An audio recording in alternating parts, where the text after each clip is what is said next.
গল্প করণে আজকে শুরু করছি জুল ভার্নের লেখা গল্প স্কুল ফর রবিনসন্স। গল্পটি অনুবাদ করেছে শামসুদ্দিন নওয়াব এবং গল্পটি প্রকাশ করেছে সেবা প্রকাশনী। আজকে প্রথম পর্ব।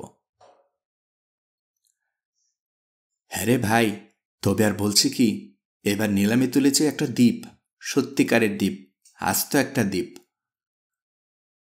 নাটকীয় ভঙ্গিতে ঘোষণা করল নিলামদার ডি ফেলপর্ক। হ্যাঁ, ফেলুন করি মাখন তেল, সবচেয়ে বেশি দামটা হাঁকুন, নগদ টাকায় আপনার কাছে বেচা হবে দ্বীপটা। যার পকেট গরম তিনি এই দ্বীপ কিনতে পারবেন, বুঝতে পারছেন?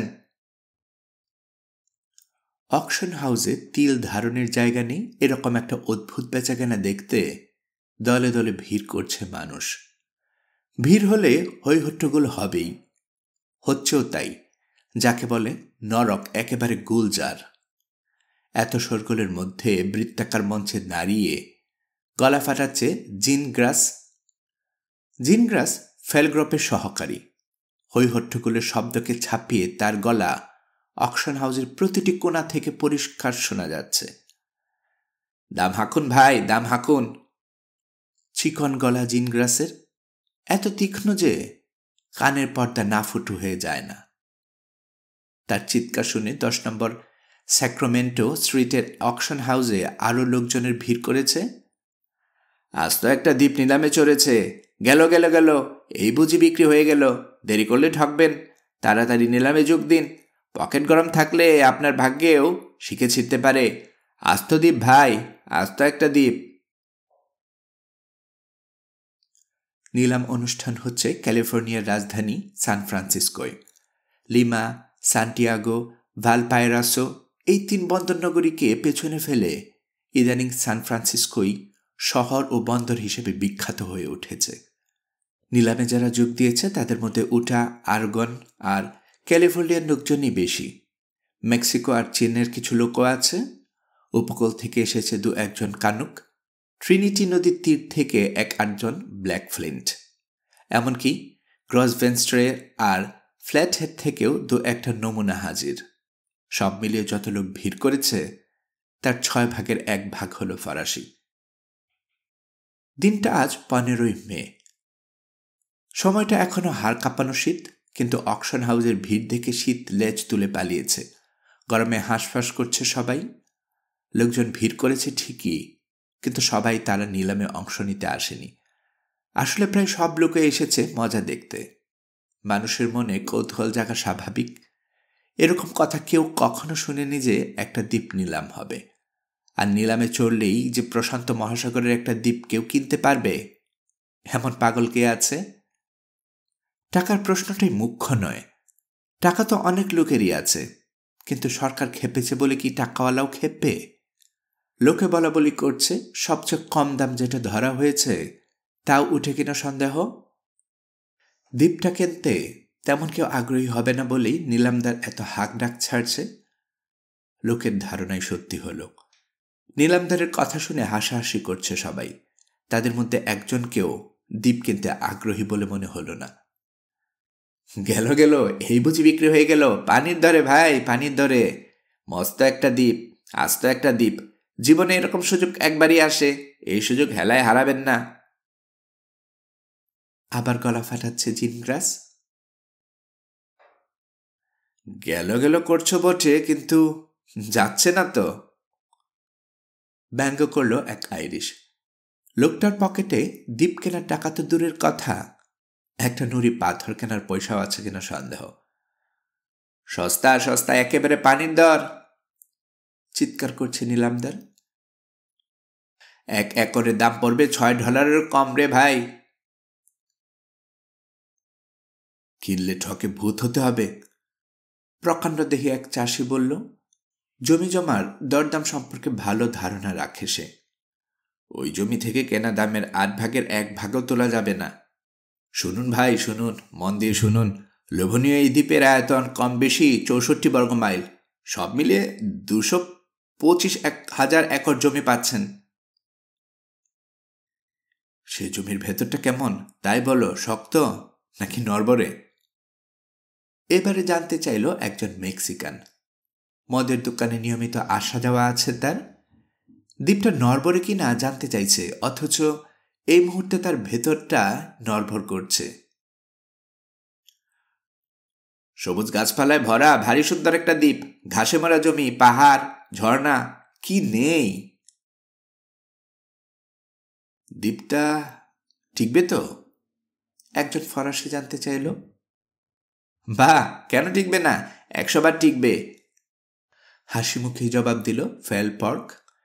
দীর্ঘকাল নিলাম ব্যবসার সঙ্গে জড়িত সে, যে যতই ব্যঙ্গ বিদ্রুপ করুক আজকাল আর ভ্রু কোচকায় না। তাহলে বলুন কতদিন টিকবে? খুব বেশি হলে 2 বছর, তাই না? যদি বলি 2 কোটি বছর টিকবে, তাও সঠিক উত্তর হয় না। বলা উচিত এই পৃথিবী যতদিন আছে দ্বীপটাও ততদিন থাকবে। আচ্ছা, এমন দ্বীপটি কোথাও তুমি পাবে না খো ভাই। কি ঠিক বলিনি জিনগ্রাস? জিনগ্রাস মাথা ঝাঁকালো। এমন একটা দ্বীপ যেখানে কোনো মাংসকর যন্ত্র নেই, নেই কোনো বন্য জানোয়ার বা সরীসৃপ। কিন্তু পাখিও নেই? জানতে চাইল ভব করে এক পাউন্ডলে। আরেকজন গলা লম্বা করে বলল, আমি পোকা সম্পর্কে জানতে চাই, দ্বীপটায় কি পোকামাকড়ও নেই? যার পকেট গরম এই দ্বীপ তার কপালেই জুটবে। আবার প্রথম থেকে শুরু করল ডিন ফেলপর্ক। আসুন ভাই আসুন, পকেটের অবস্থা বুঝে সামনে পা বাড়ান। প্রশান্ত মহাসাগরের বুকে প্রকৃতির নিজের হাতে সাজানো এমন একটা মন করা দ্বীপ। কোনো ঝামেলা নেই, মেরামত করার দরকার নেই, অত্যন্ত উর্বর। এই দ্বীপ আগে কেউ কখনো ব্যবহার করেনি। এক কথায় সম্ভাবনাময় দ্বীপটার ভবিষ্যৎ খুবই উজ্জ্বল। গেল গেল গেল, এই বুঝ বিক্রি হয়ে গেল রে। পানির দাম ভাই, পানির দাম। $11 লাখ দাম ধরা হয়েছে। এর চেয়ে সস্তা আর কি আশা করেন? এগিয়ে এসে হাত তুলুন ভাই, হাত তুলুন। কিনতে চাইলে হাঁকুন দাম।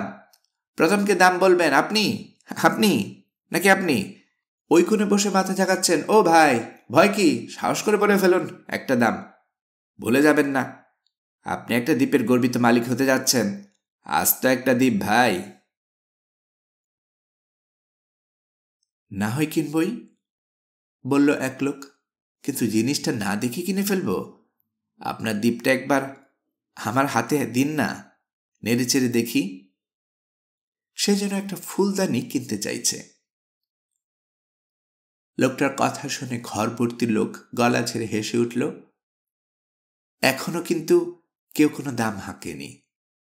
নেড়ে চেড়ে দেখার জন্য দ্বীপটা কারো হাতে তুলে দেয়া গেল না ঠিকই, তবে কৌতূহলী খদ্দেরের জন্য দ্বীপটার একটা মানচিত্র রাখা হয়েছে। সেটার ভাঁজ খোলা হতেই লোকজন হুমড়ি খেয়ে পড়ল। ক্যালিফোর্নিয়ায় দৈনিক, সাপ্তাহিক, পাক্ষিক, মাসিক ছাড়াও সাময়িক পত্রের সংখ্যা এত বেশি যে গুণে শেষ করা যাবে না। সেসব পত্র পত্রিকায় গত কয়েক মাস ধরেই দ্বীপটা সম্পর্কে যাবতীয় তথ্য ছাপা হচ্ছে। এই দ্বীপের নাম স্পেন্সার আইল্যান্ড। অবস্থান সান ফ্রান্সিসকোর উপসাগরের পশ্চিম ও দক্ষিণ পশ্চিমে, ক্যালিফোর্নিয়া উপকূল থেকে কম বেশি 460 মাইল দূরে। দ্বীপটা নিঃসঙ্গ, আশপাশে অন্য কোনো দ্বীপ বা ডাঙ্গা নেই। অদ্ভুত ব্যাপার হলো, স্পেন্সার আইল্যান্ডের আশপাশ দিয়ে কোনো জাহাজে আসা যাওয়া করে না। অথচ খুব বেশি দূরে নয় ওটা, যুক্তরাষ্ট্রের একেবারে কাছে বলতে হবে। তাহলে কি কারণে জাহাজের ক্যাপ্টেনরা স্পেন্সার আইল্যান্ডকে এড়িয়ে যান? কারণ হলো, ওদিকে সাগরটা বিপজ্জনক ধরনের পরস্পর বিরোধী তীব্র স্রোত আছে। স্রোতগুলো প্রায় সারাক্ষণে ভীষণ ঘূর্ণি সৃষ্টি করে। ওই ঘূর্ণাবদ্ধে পড়লে কোনো জাহাজকে আর বেরিয়ে আসতে হবে না, সোজা নেমে যেতে হবে সাগরের অতল গহ্বরে। তবে কথা হলো, কেউ যদি জাগতিক কোলাহল আর লোকজনের ভিড় অপছন্দ করে, তার জন্যে ওই দ্বীপ একটা আদর্শ জায়গা। প্রশ্ন উঠতে পারে, মার্কিন যুক্তরাষ্ট্র দ্বীপটা বিক্রি করতে চাইছে কেন? উত্তরে অনেক কথা বলতে হয়। সাধারণত যে জলপথ ধরে জাহাজগুলো চলাচল করে, সেই পথ থেকে অনেকটা দূরে স্পেন্সার আইল্যান্ড। ফলে দীর্ঘ বহু বছর ধরে পতিত পড়ে আছে ওটা, কোনো কাজে লাগানো যাচ্ছে না। তেমন সুযোগ সুবিধাও নেই যে ওখানে উপনিবেশ গড়ে তোলা যাবে। সামরিক দিক থেকেও দ্বীপটা কোনো গুরুত্ব বহন করে না। মূল ভূখণ্ড থেকে অনেকটা দূরে হওয়ায় নির্বাসনে সাজাপ্রাপ্ত কয়েদিদেরও ওখানে পাঠাতে আগ্রহী নয় বিচার বিভাগ। এসব কারণেই আজ পর্যন্ত দ্বীপটাকে কোনো কাজে লাগানো যায়নি। মার্কিন কংগ্রেসে ব্যবসায়িক মনোভাবপন্ন সদস্যরাই সংখ্যায় বেশি, তাই এবার তারা দ্বীপটাকে বিক্রি করার জন্য উঠে পড়ে লেগেছে। তাদের দেয়া একটা শর্ত হল, ক্রেতাকে যুক্তরাষ্ট্রের নাগরিক হতে হবে। বিক্রি করা হবে ঠিকই, কিন্তু যে কোনো দামে নয়। সবচেয়ে কম দাম ধরা হয়েছে $11 লাখ। যেসব প্রতিষ্ঠান জমি বেচা করে তাদের কাছে $11 লাখ কোনো টাকাই নয়, কিন্তু তারা বিনিয়োগ করে শুধু যেখানে লাভের সম্ভাবনা আছে। কোন দুঃখে তারা স্পেন্সার আইল্যান্ড কিনতে যাবে? এখানে টাকা ঢালা মানেই তো লোকসান দেয়া। কেনা দ্বীপ ভাগ ভাগ করে তারা যদি জমি বেচতে চায়, কে তাদের সেই জমি কিনবে? কেউ না। কাজে জানা কথা যে যাদের সামান্য হলেও কাণ্ডজ্ঞান বা বৈষয়িক বুদ্ধি আছে তারা কেউ এই নিলামে অংশ নিচ্ছে না। অথচ মার্কিন কংগ্রেস জেদ ধরে বসে আছে, $11 লাখ 1 পয়সা কমেও স্পেন্সার আইল্যান্ড বিক্রি করা যাবে না। অর্থাৎ জানা কথা, এই দ্বীপ বিক্রি হচ্ছে না। এমন গাধা কেউ নেই যে এত টাকা পানিতে ফেলতে রাজি হবে। শর্ত অবশ্য আরও একটা আছে। দ্বীপটা যেই কিনুন, নিজেকে তিনি স্পেন্সার আইল্যান্ডের রাজা বলে ঘোষণা করতে পারবেন না। তিনি যদি দ্বীপটাকে একটা প্রজাতন্ত্র ঘোষণা করে নির্বাচনের মাধ্যমে প্রশাসক হতে চান, তাতে অবশ্য মার্কিন যুক্তরাষ্ট্রের আপত্তি থাকবে না। রাজা হওয়া যাবে না এই কথা শুনে অনেক কোটিপতি হতাশ হয়ে পিছিয়ে গেছেন। প্রশান্ত মহাসাগরের হাওয়াই, মার্কেসাস প্রভৃতি দ্বীপে রাজা আছে সে কথা মনে রেখে অনেক ধনকুবেরেরই মনে মনে স্বপ্ন দেখেছিলেন স্পেন্সার আইল্যান্ড কিনে সেখানকার রাজা বনে যাবেন। কিন্তু এই শর্তের কথা শুনে উৎসাহ হারিয়ে ফেললেন তারা। চেঁচাতে চেঁচাতে বেচারি জিনগ্রাসের গলাটাই বুঝি ভেঙে গেল। ফুলিয়ে ফুঁপিয়ে দ্বীপটার কত প্রশংসায় নয় করছে সে, কিন্তু আগ্রহী ক্রেতা হিসেবে একজনও এগিয়ে আসছে না। মজা দেখতে আসা লোকজন এখন হাসি ঠাট্টা করছে। একজন বলল, আমার সম্বল $2। দলিল তৈরির খরচ সহ দ্বীপটা যদি এই $2 কেনা যায় তো আমি আছি। তার কথা শুনে আরেকজন বলল, আরে তোমার ওই $2 পানিতে যাবে, যেই কিনুন। তার ইহকাল এবং পরকাল ঝরঝরে। দ্বীপটা যদি সরকার আমাকে বিনে পয়সাতেও দেয় তাও আমি নেব না। তবে দ্বীপের সঙ্গে যদি মোটা অঙ্কের টাকা দেয় তাহলে নেব কিনা চিন্তা করে দেখতে পারি। ঘর ভর্তি লোক, সবাই কিছু না কিছু বলছে, আর তারই মধ্যে গলা ফাটাচ্ছে জিনগ্রাস। ফেলুন করি মাখন তেল, দ্বীপটা কিনে দেখান এক খেল। নেই, কোনো খদ্দের নেই। মার্চেন্ট স্ট্রিটে মনোহারির দোকান আছে স্ট্র্যাম্পের। সে জিজ্ঞেস করল, আচ্ছা ওই দ্বীপে কি মালভূমি আছে? কিংবা আগ্নেয়গিরি? কি একটাও আগ্নেয়গিরি নেই? কৃত্রিম হতাশায় মুষড়ে পড়ার ভান করল এক শুরিখানার মালিক। আরেক দফা হাসিতে ফেটে পড়ল সবাই। গেল গেল গেল, এই বুঝি বিক্রি হয়ে গেল। আজ তো একটা দ্বীপ রে ভাই, আজ তো একটা দ্বীপ। নির্দিষ্ট দামের চেয়ে 1 সেন্ট বেশি বলুন, দ্বীপটা সঙ্গে সঙ্গে আপনার হয়ে যাবে। অবস্থার কোনো পরিবর্তন নেই। জিনগ্রাসের আহ্বানে কেউ সাড়া দিচ্ছে না। অবশেষে এতক্ষণে হার মানতে যাচ্ছে জিনগ্রাস। সে বলল, কেউ যদি কোনো দাম নাই বলেন, এ নিলাম বন্ধ ঘোষণা ছাড়া আর কোনো উপায় নেই আমাদের। 3 পর্যন্ত গোনার সঙ্গে সঙ্গে নিলাম বাতিল বলে গণ্য হবে। 1, 2,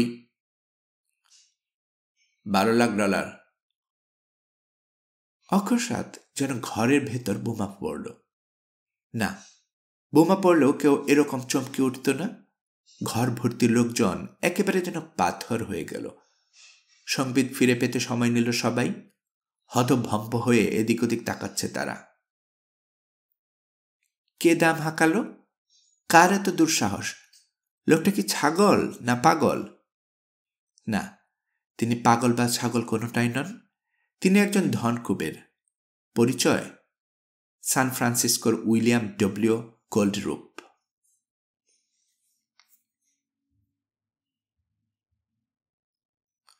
তিনি ডলার গোনেন কোটির অঙ্কে। এ থেকে আন্দাজ করা যায় উইলিয়াম ডব্লিউ কোল্ডেরুপ কেমন ব্যক্তি। বলা হয় তার তুলনায় ওয়েস্টমিনিস্টারের ডিউক, নেদারাস সিনেটর জোন্স, রথচাইল্ড, পান্ডেরভিল্ট, নেদারল্যান্ডের ডিউক নাকি নিতান্তই মধ্যবিত্ত সাধারণ লোক, যেখানে 1 শিলিং ব্যয় করতে মাথা চুলকায়। কোল্ডেরুপ সেখানে লাখ লাখ ডলার বিলিয়ে দেন। ক্যালিফোর্নিয়ার অনেকগুলো খনি আছে তার, আছে সমুদ্রগামী জাহাজের বহর। তাছাড়া ইউরোপ আর আমেরিকার বিভিন্ন ব্যবসা প্রতিষ্ঠানে তার শত শত কোটি টাকা খাটছে।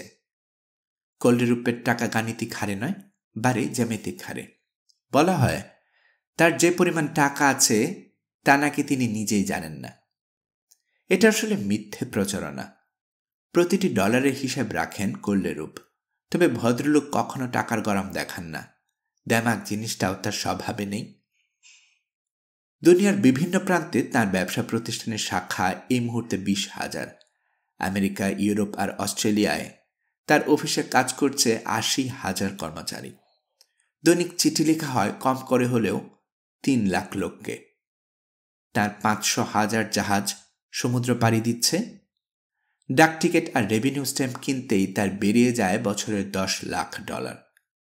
কোনো সন্দেহ নেই যে সান ফ্রান্সিসকোর গৌরব ও মহিমা বলতে আজকাল কোল্ডেরুপকেই বোঝায়।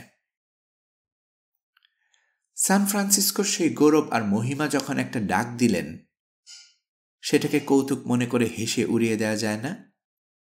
হতভম্ব ভাবটা কাটিয়ে উঠল লোকজন। এখন আর কেউ ঠাট্টা বা ব্যঙ্গ করতে সাহস পাচ্ছে না।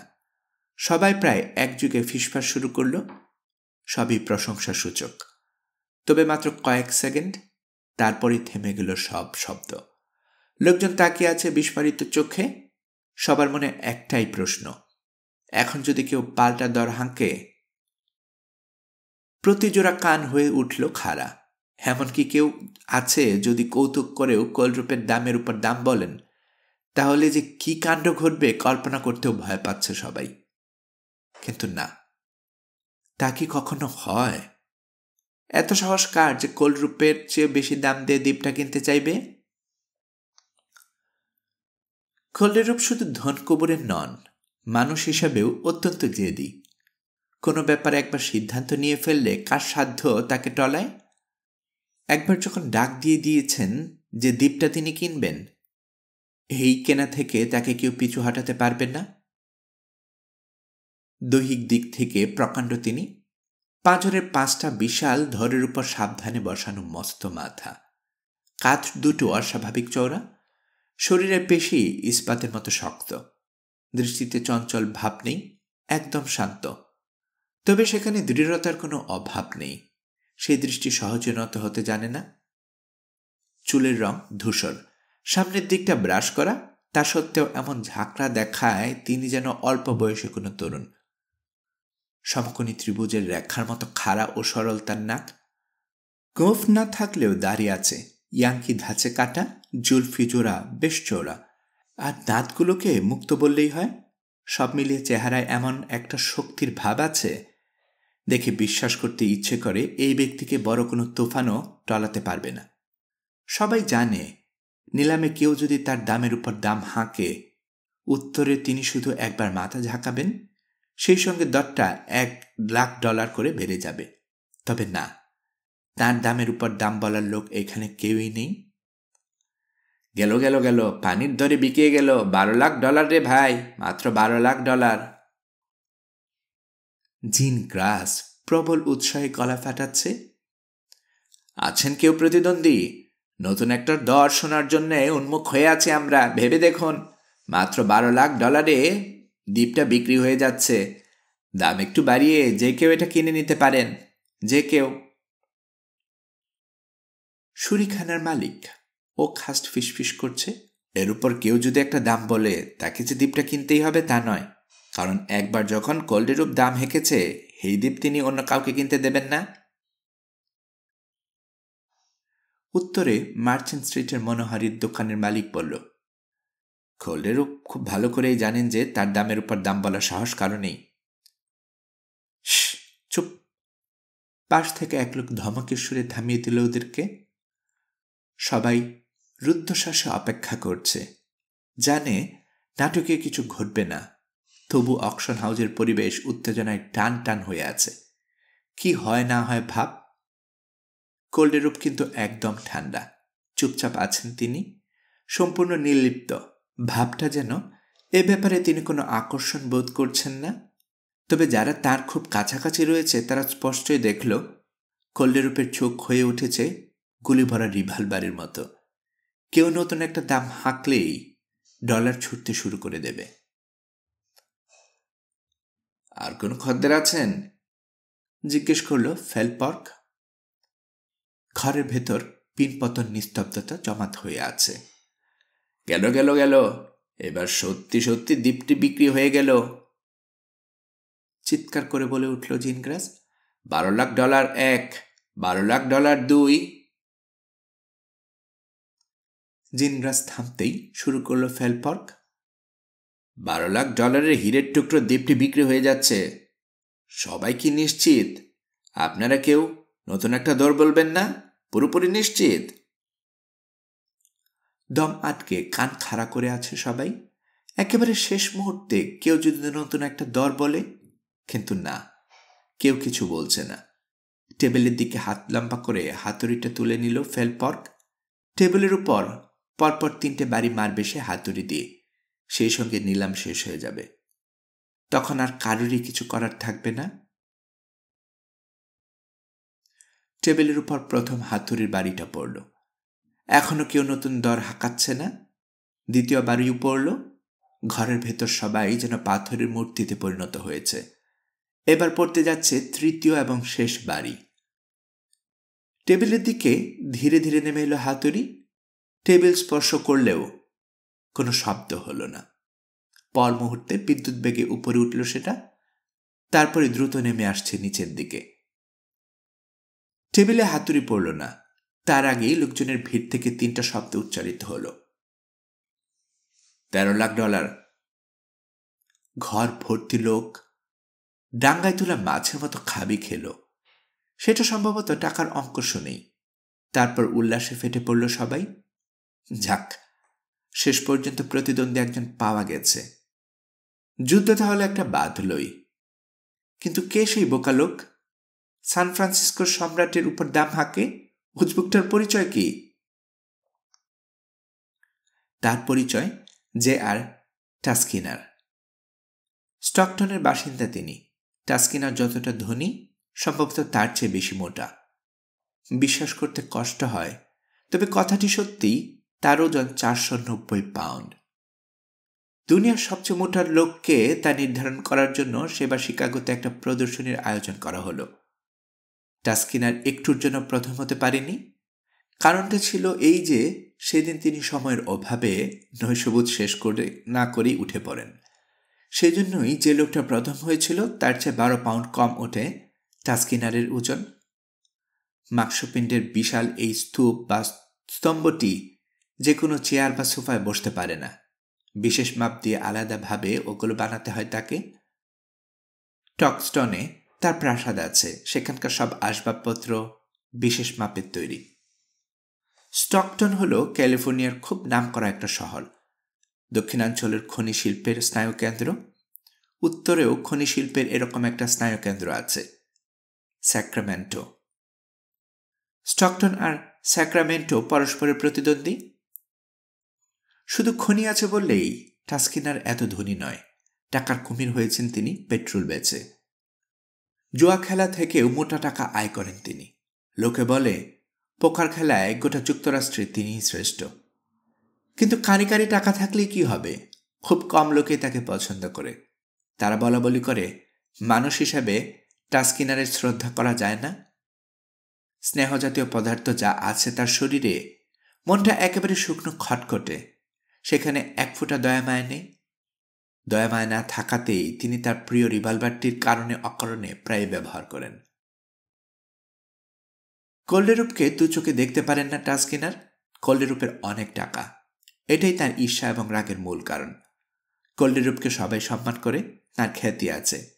এসব দেখে হিংসায় জ্বলেন তিনি। কোল্ডেরূপ তার কাছে ঘৃণার পাত্র। যে কোনো সুযোগ পেলেই হয় কোল্ডেরূপকে উত্ত্যক্ত করা ছাড়েন না। ঝগড়া করার জন্য সবসময় এক পায়ে খাড়া হয়ে আছেন। কল্ডেরূপ অবশ্য এ ধরনের ঈর্ষাকাতর লোক অনেক দেখেছেন, কাজেই তাকে মোটেই গুরুত্ব দেন না। তার সঙ্গে যতবার লাগতে এসেছেন টাস্কিনার, প্রতিবার জব্দ করেছেন। বেশি দিন আগের কথা নয়, স্যাক্রামেন্টোর আইনসভার নির্বাচনকে উপলক্ষ করে দুজনের মধ্যে বিরোধটা চরম আকার ধারণ করেছিল। নির্বাচনের প্রচারণার সময় কল্ডেরূপের নামে গাদা গাদা মিথ্যে অভিযোগ আনেন টাস্কিনার। তার মুখে কিছুই আটকায়নি, অশ্রাব্য গালিগালাজের তুফান ছুটিয়েছেন। নির্বাচনে জেতার জন্য বস্তা টাকাও খরচ করেছেন, কিন্তু কিছুতেই কিছু হয়নি। শেষ পর্যন্ত ভোটে জিতে আইনসভার সদস্য নির্বাচিত হয়েছেন কল্ডেরূপেই। সেই থেকে আরও বেশি ক্ষেপে আছেন টাস্কিনার। এই ঘা শুকাতে আরও অনেক সময় লাগবে তার, কে জানে কোনোদিনে হয়তো শুকাবে না। কেউ জানে না খবরটা কিভাবে পেলেন টাস্কিনার। চারদিকে অবশ্য অনেক চর আছে তার, যেভাবে পান খবর। যেই শুনলেন কল্ডেরূপ স্পেন্সার আইল্যান্ড কেনার সিদ্ধান্ত নিয়েছেন, অমনি ছুটে এসেছেন তাকে উত্ত্যক্ত করার জন্যে। দ্বীপটা যে কোনোদিন কাজে লাগবে না এ কথা কল্ডেরূপ যেমন জানেন, তেমনি টাস্কিনারও জানেন। তবু দর বাড়িয়ে দিয়ে কল্ডেরূপকে খেপিয়ে তোলাই তার উদ্দেশ্য। আগেই অকশন হাউসে পৌঁছেছেন টাস্কিনার, তবে কুমতলবটি কাউকে টের পেতে দেননি। চুপচাপ ছিলেন, ধৈর্য ধরে অপেক্ষা করছিলেন। তার যখন মনে হলো কল্ডেরূপ নিশ্চিত হয়ে গেছে দ্বীপটা কিনতে তাকে কেউ বাধা দেবে না, ঠিক তখনই বোমা ফাটালেন। $13 লাখ। ঘর ভর্তি লোক ঘাড় ফেরালো। ওহো, মোটকো টাস্কিনার! সবাই ফিসফাস শুরু করল। মোটকো টাস্কিনারকে দেশে কে না চেনে? ব্যঙ্গচিত্র আঁকি এদের কল্যাণে তার বেঢপ শরীরের প্রতিরূপ নাম করা প্রায় সব পত্রপত্রিকায় নিয়মিত ছাপা হয়। উত্তেজনার প্রাথমিক ধাক্কাটা কেটে যেতেই অকশন হাউসের নিস্তব্ধতা নেমে এলো। এখন সম্ভবত মাকড়সা জাল বুনলেও শোনা যাবে তা। এ যুদ্ধ শুধু যে কল্ডেরূপের বনাম টাস্কিনারের তা নয়, এ আসলে ডলার বনাম ডলারের যুদ্ধ। দুজনেরই তো টাকার পাহাড় আছে। নিস্তব্ধতা খান খান হল ফেলপর্কের আহাজারিতে। গেল, স্পেন্সার আইল্যান্ড মাত্র $13 লাখ বিক্রি হয়ে গেল। কল্ডেরূপ ধীরে সুস্থে উঠে দাঁড়ালেন। সরাসরি 490 পাউন্ড অর্থাৎ টাস্কিনারের দিকে তাকিয়ে আছেন। এরই মধ্যে লোকজন সরে গিয়ে দুই প্রতিদ্বন্দ্বীটাকে জায়গা করে দিয়েছে। সান ফ্রান্সিসকোর গৌরব আর স্টকটনের উচ্চাসা পরস্পরের দিকে নির্লিপ্ত ভঙ্গিতে তাকিয়ে আছেন। চোখের পলক না ফেলে কল্ডেরূপ বললেন, $14 লাখ। টাস্কিনারও চোখ নামাতে রাজি নন, হাঁকালেন 15 লাখ, 16 লাখ, 17 লাখ। সেই গল্পটা জানেন, গ্লাসগোর দুই মাতব্বরের। দুজনেই কারখানার মালিক, পরস্পরকে চ্যালেঞ্জ করে বসল, আমার চিমনি তোমার চিমনির চেয়ে উঁচু হবে। এই হলো প্রতিযোগিতার বিষয়। এখানেও যেন তাই ঘটছে। শূন্যে চিমনি খাড়া করেছে কল্ডেরূপ আর টাস্কিনার। দেখতে চান কে কার চেয়ে উঁচুতে তুলতে পারেন। হে চিমনি অবশ্য নিখাত শোনায় মোরা। নতুন দর হাঁকানোর আগে প্রতিবারই কল্ডেরূপ একটু সময় নিচ্ছেন, কিন্তু টাস্কিনার দ্বিধাহীন ভঙ্গিতে একের পর এক বোমা ফাটিয়ে চলেছেন। $17 লাখ, চিৎকার করছে ফেলপর্ক। পানির দর ভাই, পানির দর। স্পেন্সার আইল্যান্ড বাচ্চা ছেলে খেলনা নাকি যে মাত্র $17 লাখ বিক্রি হয়ে যাবে? হারে সাহেব, সত্যি যদি কিনতে চান দাম আর একটু বাড়াতে হবে। হয় আপনি বাড়ান, না হয় আপনি। একজন দর বাড়ালে অপরজন দমে যাবেন না প্লিজ। আমরা দেখতে চাই না বিনা যুদ্ধে আপনারা কেউ রণে ভঙ্গ দিয়েছেন। $18 লাখ। সাবধানে ধীরে ধীরে বললেন কল্ডেরূপ। 19। হুঙ্কার ছাড়লেন টাস্কিনার। 20 লাখ। এবার যেন কল্ডেরূপ কিছু না ভেবেই দামটা বলে ফেললেন। ইতিমধ্যে তার মুখের রং যেন ম্লান হয়ে উঠেছে, তবে এখনো তিনি জেদ ধরে আছেন। এর শেষ না দেখে ছাড়বেন বলে মনে হয় না। রাগে দিশেহারা বোধ করছেন টাস্কিনার। চোখ জোড়া টকটকে লাল হয়ে উঠেছে তার। মোটা আঙ্গুলগুলো বুক পকেটের ক্রোনোমিটারটা নাড়াচাড়া করছে। $24 লাখ। এক লাফে দরটা অনেক বাড়িয়ে দিয়ে ভাবছেন প্রতিদ্বন্দ্বী আর তার নাগাল পেতে চেষ্টা করবে না। শান্ত গলায় কল্লিরূপ বলল, 27 লাখ। 29। 30। কল্লিরূপ $30 লাখ হাঁকাতেই তুমুল করতালিতে ফেটে পড়ল অকশন হাউস। টাস্কিনার ভ্যাবাচাকা খেয়ে গেছেন, কোনো কথাই তিনি বলছেন না। নিলামদার টেবিলের উপর হাতুড়ি পেটালো একবার, দুবার, আর একবার হাতুড়ির বাড়ি পড়লেই স্পেন্সার আইল্যান্ড তার হাত ছাড়া হয়ে যাবে। তিনি কল্লিরূপের কাছে হেরে যাবেন। কল্লিরূপের 30 লাখ হাঁক শুনে প্রায় কাতর হয়ে পড়ে যাবার অবস্থা হয়েছে তার। সে অবস্থা থেকেই কোনো রকমে চিঁচি করে উচ্চারণ করলেন, 35 লাখ। 40 লাখ। সঙ্গে সঙ্গে বললেন কল্লিরূপ। টাস্কিনারের মাথায় যেন কুড়ুলের কূপ লাগল। মাথাটা আপনা থেকে হেট হয়ে গেল তার। পরাজয় মেনে নিতে বাধ্য হলেন তিনি। টেবিলে হাতুড়ি পড়তে শুরু করেছে, একবার, দুবার, 3 বার। মাথা তুলে তাকালেন টাস্কিনার।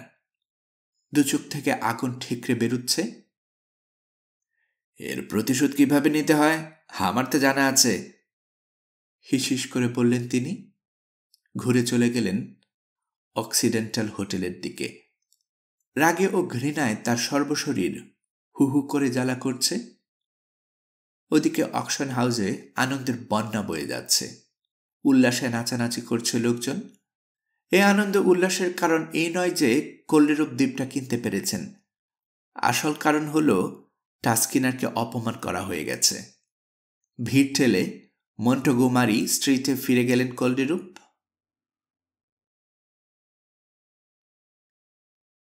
গল্পকরণে এতক্ষণ আপনারা শুনছিলেন জুল ভার্নের লেখা গল্প স্কুল ফর রবিনসন্স এর প্রথম পর্ব। আমি নিয়মিতভাবে গল্প পাঠ করে আপনাদেরকে শোনাচ্ছি। গল্প পাঠ ভালো মনে করে থাকলে আমার এই গল্পটি আপনার বন্ধুবান্ধব প্রিয়জন সবার কাছে শেয়ার করবেন, তাতে করে তারা এই গল্পটি শোনার সুযোগ পাবে। আপনারা ভালো থাকবেন সেই প্রত্যাশা এখানে বিদায় নিচ্ছি।